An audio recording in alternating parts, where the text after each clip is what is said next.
తన తండ్రి వివేకానందరెడ్డి హత్య కేసులో జగన్మోహన్ రెడ్డిని ఉద్దేశిస్తూ సంచలనమైనటువంటి వ్యాఖ్యలు చేశారు డాక్టర్ సునీతారెడ్డి. 5 ఏళ్ల క్రితం మా తండ్రిని చంపించారు, మా తండ్రి చావును రాజకీయాలకు వాడుకున్నారు, ఆ తరువాత వైఎస్ వివేకానందరెడ్డి ప్రస్తావనే లేదు. మళ్ళీ ఎన్నికలు దగ్గర పడుతున్నటువంటి నేపథ్యంలో జగన్మోహన్ రెడ్డి మా తండ్రి హత్యను రాజకీయంగా వాడుకునేటువంటి ప్రయత్నం చేస్తున్నాడు. మా తండ్రి హత్యకు కారణమైనటువంటి వారికి ఎంపీ టికెట్ ఇచ్చి వారిని గెలిపించుకునే ప్రయత్నం జగన్మోహన్ రెడ్డి చేస్తున్నారు అంటూ కూడా సునీత సంచలనమైనటువంటి వ్యాఖ్యలు చేసినటువంటి నేపథ్యంలో ఈ అంశానికి సంబంధించి మనతో మాట్లాడేందుకు ప్రముఖ సీనియర్ జర్నలిస్ట్ దుర్గాకుమార్ గారు మనతో ఉన్నారు. సార్తో మాట్లాడదాం. సార్ నమస్తే అండి. నమస్కారం కృష్ణ గారు, మన వీక్షకులు కూడా నమస్కారం. సార్, తన తండ్రి వైఎస్ వివేకానందరెడ్డి హత్య కేసులో జగన్మోహన్ రెడ్డిని ఉద్దేశించి సంచలనమైనటువంటి వ్యాఖ్యలు చేశారు సునీత గారు. 5 ఏళ్ల క్రితం వైఎస్ వివేకానందరెడ్డిని చంపించారు, తరువాత ఆ హత్యను రాజకీయంగా వాడుకున్నారు. 5 సంవత్సరాల్లో ఎక్కడా కూడా జగన్మోహన్ రెడ్డి మా తండ్రి గారి గురించిన ప్రస్తావన చేయలేదు. మళ్ళీ ఎన్నికలు దగ్గర పడుతున్నటువంటి నేపథ్యంలో మళ్ళీ ఇప్పుడు జగన్మోహన్ రెడ్డి వైఎస్ వివేకానందరెడ్డి గారి హత్యని రాజకీయంగా చేసేటువంటి ప్రయత్నం అయితే చేస్తున్నారు. అసలు మా తండ్రి హత్యకి ఎవరైతే కారణమో వారికే ఎంపీ టికెట్ ఇప్పించి వారిని గెలిపించుకునేటువంటి ప్రయత్నం చేస్తున్నారు. ఆయనకి జగన్మోహన్ రెడ్డికి ఓటేయకండి అంటూ కూడా సంచలనమైనటువంటి వ్యాఖ్యలు చేశారు సునీత గారు. ఏంటి సార్ ఆవిడ వ్యాఖ్యల్ని మనం ఎలా చూడొచ్చు? జనం అందరూ ఆంధ్రప్రదేశ్లో ఉన్న 5 కోట్ల మంది ప్రజలు ఏమనుకుంటున్నారు, సునీత రెడ్డి గారు కూడా మళ్ళీ అదే వ్యాఖ్య చేశారండి. ప్రజల అభిప్రాయం కూడా అదే. వివేకానంద రెడ్డి గారి అమ్మాయి బాధితురాలైన సునీతారెడ్డి గారి అభిప్రాయం కూడా అదే. ఒక్క మిల్లీమీటర్ డిఫరెన్స్ లేదు. ప్రజలందరూ కూడా ఏమనుకుంటున్నారంటే ఆయన ఎన్నికల ప్రచారానికి వెళ్ళలేదు, వివేకానంద రెడ్డి గారి సమాధిని మళ్ళీ బయటికి తవ్వి ఆ కళేబరాన్ని బయటికి, ఆ మృతదేహాన్ని బయటికి తీసి దాన్ని మార్కెట్ చేసుకోవటానికి వెళ్ళాడు. ప్రజల ముందు ఇది అంశాన్ని ఇప్పుడు తీసుకొచ్చాడు. ఇన్నాళ్ళ నుంచి ఆయన ఎప్పుడు ప్రస్తావన చేయలేదు. జయంతి వర్ధంతుల విషయంలో కానీ, లేకపోతే పార్లమెంట్లో ఆయనకుండా పార్లమెంట్ సభ్యులతో ప్రస్తావన కానీ, ఆయన లెటర్ రాయటం కానీ, యాజ్ ఏ చీఫ్ మినిస్టర్గా కూడా ఉన్నాడు కదండి.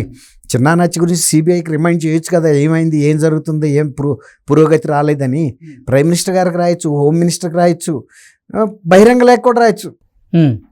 ఆయనది బాధ్యత ఉంది కదా. ఆయన ఒకప్పుడు సిబిఐ ఎంక్వైరీ చేయాలన్నాడు, ఇది ఆ ప్రతిపక్ష నాయకుడిగా ఉండి. మళ్ళీ ముఖ్యమంత్రి అవ్వగానే ఆ పిటిషన్ ఉపసంహరించుకున్న విషయం కూడా ఇవాళ సునీత గారు కూడా ప్రస్తావించింది. తర్వాత వైసీపీ పార్టీ పునాదులు వివేకానంద రెడ్డి గారి రక్తంతో తడిచున్నాయని చెప్పింది. ఆయన గెలుపుకు కారణం అదే కదా, పునాది పడింది ఆయన రక్తంతోనే కదా ఆయన కట్టింది. నా బాబాయ్ నాన్నగారి హత్య కేసులో సిబిఐ ఎవరినైతే దోషులుగా తేల్చిందో, ఏ8గా పెట్టిందో వారికే జగన్మోహన్ రెడ్డి టికెట్ ఇస్తున్నారు, వారిని గెలిపించమని వారిని పక్కన పెట్టుకొని మరి వారికి మద్దతు ఇస్తున్నారు అంటూ కూడా ఆవిడ ఆవేదన వ్యక్తం చేసి. అవును, ఆవేదనే కదా. మరి ఇప్పుడు ఆయన ఏ8గా ఉండి వాళ్ళ తండ్రి ఏ7 భాస్కర్ రెడ్డి గారు ఇప్పటికీ జైల్లోనే ఉన్నాడు కదా. ఇప్పుడు హంతకుల్ని చంపిన చిన్నాన్నని చంపిన వాళ్ళతో చెల్లెళ్ళు కలిశారన్నాడు. చెల్లెళ్ళు ఎక్కడ కలిశారు? ఇప్పుడు చిన్నాన్ని చంపిన వ్యక్తులు సిబిఐకి 5 ఏళ్లలో కనీసం నిందితులు ఎవరో తేల్చింది కదా. తేల్చినప్పుడు ఆ వ్యక్తుల మీద చర్య తీసుకోకపోగా మరి ఆయన పక్కనే తిప్పుకున్నాడు. నిన్న ఆ సమాధి దగ్గర, తండ్రి సమాధి పక్కన ఈ ప్రచారాన్ని ప్రారంభించడానికి వెళ్ళినప్పుడు కూడా పక్కన ఆయన ఉన్నాడు కదా, అవినాష్ రెడ్డి గారు. ఇప్పుడు ఆమెకి మరి బాధ అనిపించదా?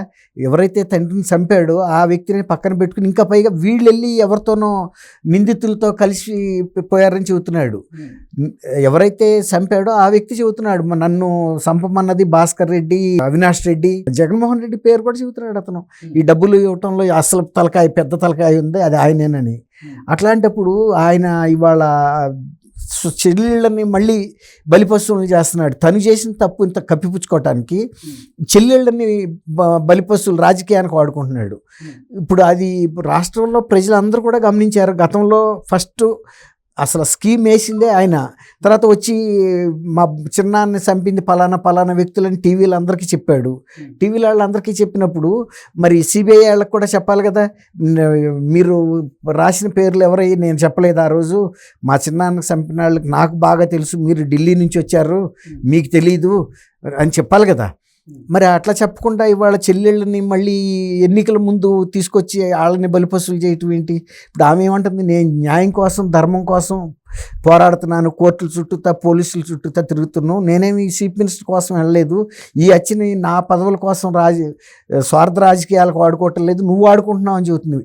మళ్ళీ 5 ఏళ్ల తర్వాత వచ్చాడు అదే పులివెందుల్లో, అప్పుడు చెప్పింది కూడా అక్కడే ఆయన, ఫలానా చంద్రబాబు, లోకేష్, ఆదినారాయణ రెడ్డి, బీటెక్ రవి, ఇంకే పేర్లు చెప్పాడు, అక్కడే చెప్పాడు. మళ్ళీ 5 ఏళ్ల తర్వాత ఖచ్చితంగా చూడండి ఇది ఎంత ఒక ప్లాన్ ప్రకారం ఆయన ఎత్తుకున్నాడు. అసలు వెళ్ళిన పర్పస్ వేరు, అక్కడ ఎత్తుకున్న అంశం వేరు. ఇప్పుడు ఆయన రాష్ట్ర ప్రజలకి నువ్వు 5 ఏళ్ళు అధికారం ఇవ్వండి, నేను ఎన్నో అద్భుతాలు చేసి చూపిస్తానని చెప్పాడు. అద్భుతాలు చేయమని ఇచ్చారు. 22 మంది పార్లమెంట్ సభ్యుల్ని, 151 మంది శాసనసభ్యుల్ని ఇచ్చారు నీకు.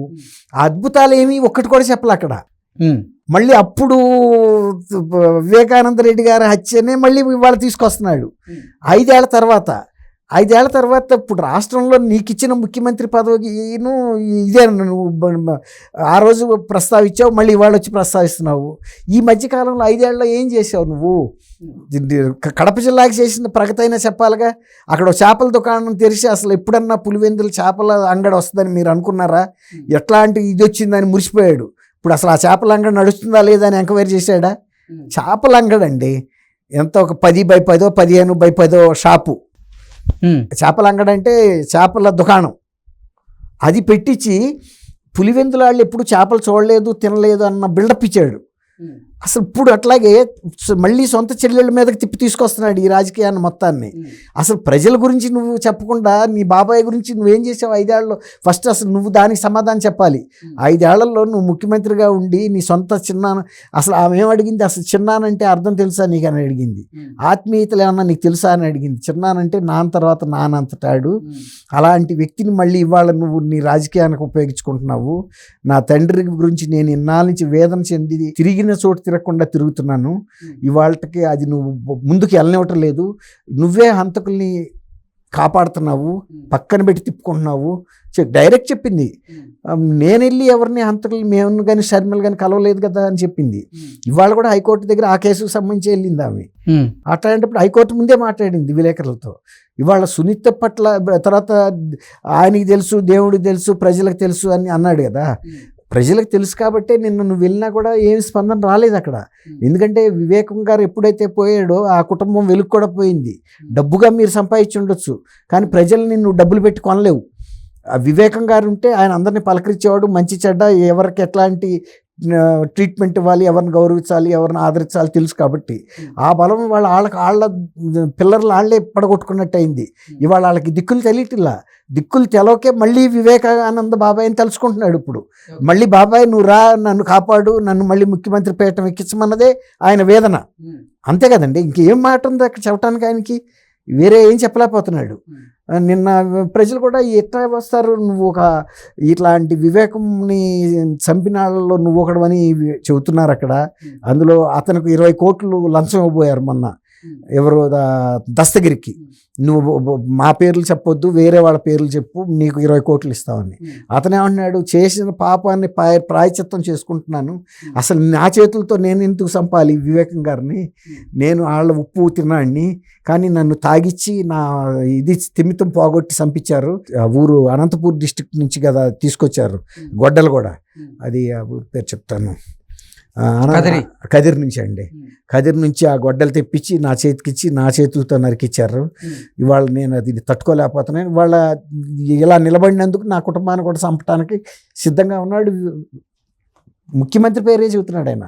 జగన్మోహన్ రెడ్డి గారే నా కుటుంబాన్ని చంపించడానికి సిద్ధంగా ఉన్నాడు, మా కుటుంబానికి ఏదైనా ఆపద జరిగితే జగన్మోహన్ రెడ్డి గారు బాధ్యుడని 100 సార్లు మీడియా ముఖంగా చెప్పాడు అతను. ఏం జంకట్లేదు కదా. ఇప్పుడు అట్లాంటి పరిస్థితుల్లో తను ఇక ఏ ఆధారం లేదు, ఏ విధంగా ప్రజల్ని మళ్ళీ మభ్యపెట్టడం, ఇంకొక అవకాశం అడిగాడు, ఇచ్చేశారు. ఆ అవకాశాన్ని పూర్తిగా దుర్వినియోగం చేశాడు ఫస్ట్ రోజు నుంచి. ఏది ప్రజావేదిక కోల్చడం దగ్గర నుంచి. సో ఇప్పుడు జగన్మోహన్ రెడ్డి గారు మళ్ళీ వైఎస్ వివేకానంద రెడ్డి గారి హత్యను రాజకీయం చేయాలని చూసినా జనాలు నమ్మే పరిస్థితుల్లో లేరంటారు. ఖచ్చితంగా అండి, ఎట్లా నమ్ముతారండి ప్రజలు? ఇప్పుడు నీకంటే డబ్బు కోసం ఏదైనా చేస్తావు, కానీ ప్రజలు కొంత ఇప్పుడు దస్తగిరి అతను ఒక చిన్న కుటుంబం నుంచిన వ్యక్తి, నీ అంత చదువుకున్నాడు కాదు, కానీ ప్రాయశ్చిత్తం చేసుకుంటున్నానని చెప్పాడు, పశ్చాత్తాపడుతున్నా అని చెప్పాడు. ఆ పశ్చాత్తాపం లేకుండా నువ్వు మళ్ళీ దాన్నే నీ రాజకీయం కోసం వాడుకుని ఎన్నాళ్ళు వాడతావు? ఆమె అన్నట్టు పునాదుల్లోనే రక్తం ఉందని, పునాదుల్లో రక్తం ఉన్నంత మాత్రాన ఇంకా నువ్వు ఎన్ని అంతస్తులు కడతావు ఆ పునాదుల మీద? అది ఎవరైనా ఖండించాల్సిన విషయమే. డాక్టర్ సునీత గారి పట్లే తెలుగు ప్రజలు ఖచ్చితంగా ఇది ఉంటారు అభిమానంతో. Okay okay sir, thank you. Thank you Krishna గారు, మన వీక్షకులు.